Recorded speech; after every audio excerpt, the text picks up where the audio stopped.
something happening here. What it is ain't exactly clear. There's a man with a gun over there, telling me I got to beware.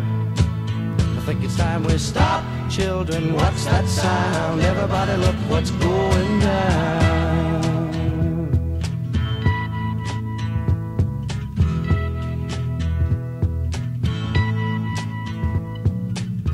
There's battle lines being drawn. Nobody's right if everybody's wrong. Young people speaking their minds are getting so much resistance from behind. Time we stop. Hey, what's that sound? Everybody look what's going down.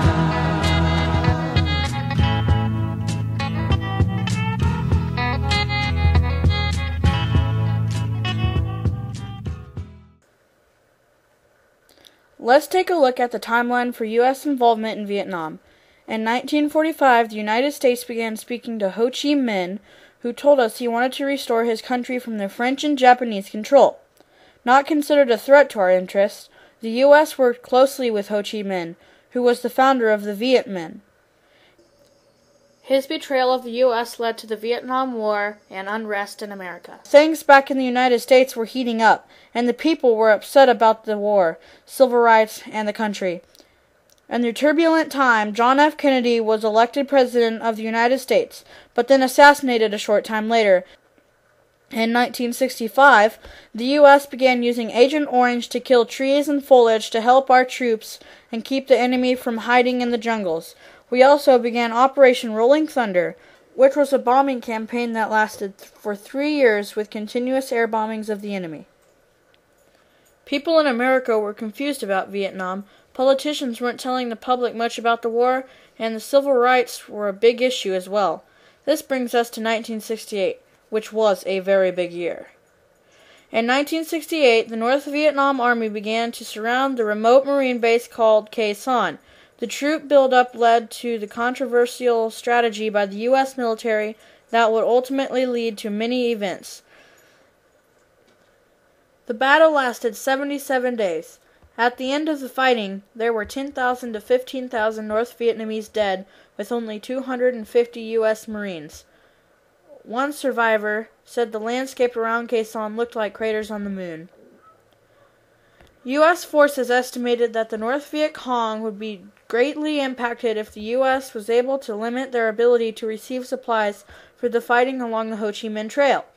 The Ho Chi Minh Trail was the main supply line for the enemy, and the U.S. wanted to hamper the VC supplies to ultimately hurt their ability to fight. In early 1968, the North Vietnamese Army began major troop buildups around the U.S. Marines that was not only visible from air surveillance, but also through ground sensors. It was going to be a long battle. A quote from one survivor of the battle said, "A shell came right in his man's trench, and what they had to send home would probably fit inside a handkerchief." In 1975, the last Americans evacuated as Saigon fell to communists. As the United States citizens and government continued to debate our involvement in Vietnam, the siege of Khe Sanh contributed to the debate.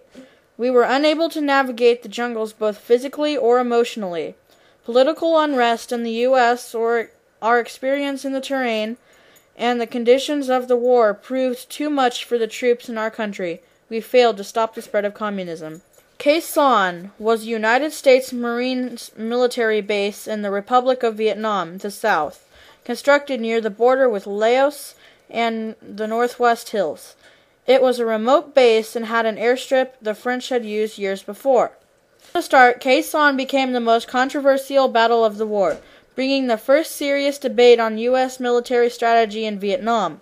History shows that 5,600 Americans fought against 40,000 North Vietnamese. In response to the Viet Cong aggression toward Khe Sanh, General Westmoreland ordered what many considered the most concentrated application of aerial firepower in the history of warfare.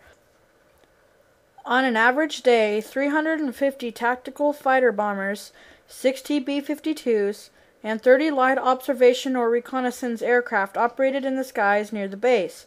By the end of the Battle of Khe Sanh, U.S. Air Force assets had flown 9,691 tactical missions and dropped 14,223 tons of bombs on targets within the Khe Sanh area.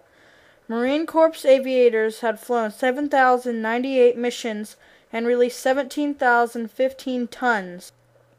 And now we'll be hearing from Kenneth O. Hilliard about his experiences at Khe Sanh.